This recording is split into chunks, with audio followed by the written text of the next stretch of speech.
And Kenya's Treasury Cabinet Secretary Ukayantani understated the actual amount Kenya will borrow to fund its budget by 609 billion shillings as the government continues to paint a conservative picture of the debt nightmare it faces.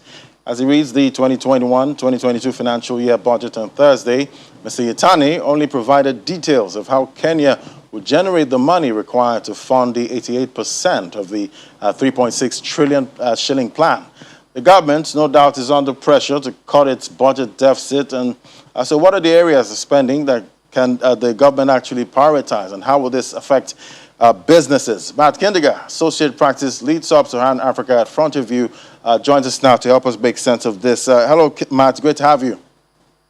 Hi, good afternoon. Thanks for having me on the show today. Good afternoon. So what does this budget reveal about the state of Kenya's public finances? Yes, so overall the budget has revealed that public finances are, while they're not great, they're not quite as bad as we previously expected them to be. And this has really been demonstrated by the fact that the government has been able to postpone implementing the most painful fiscal consolidation measures that we were previously expecting to be announced. For example, we've seen in countries like South Africa where the government is planning to cut spending significantly. This has really been largely avoided in Kenya. However, it doesn't mean that public finances are particularly strong. The budget deficit is still expected to be about 7.5% of GDP over the next year. And the government it's assuming that it's going to be able to raise its tax receipts, its fiscal receipts by more than 10% this year. So that's a very bold assumption that it's making. And it expects this to be driven by stronger tax collection measures as well as overall higher rates of economic growth that will boost revenues. Very crucially, we are expecting the government to grow spending in real terms by the slowest rate since at least 2014. So, not terrible public finances, but certainly not particularly strong either. Not strong. All right, but which industries will be the biggest winners and losers from the budget? So it really depends on whether companies are selling to the public sector or not. So most companies that are exposed to government spending directly should expect to see relatively weak public sector demand over the next year or so. For example, government departments will see very tight procurement budgets.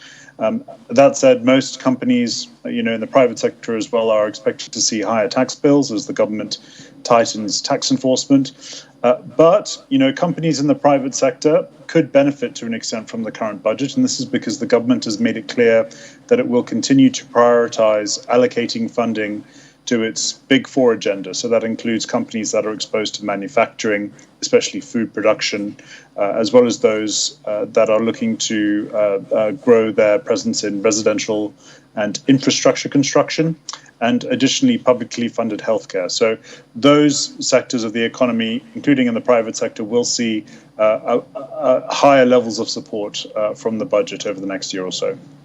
And elections are on the horizon. How will this affect the impact the government funding, actually their spending priorities come next year, August?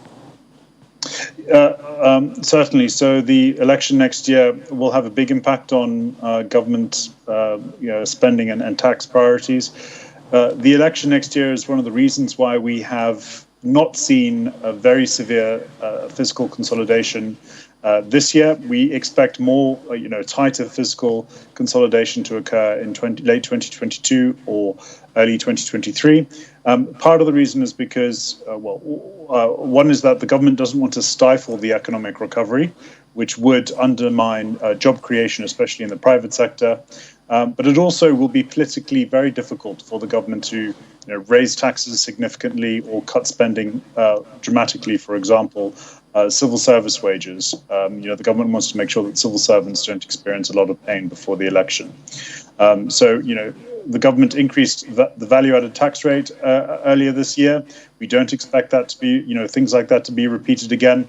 But I would say companies exposed to the public sector, also most companies in Kenya should expect, more significant consolidation towards the end of 2022 and beginning of 2023 after the election.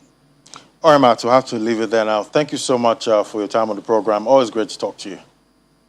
Thanks very much.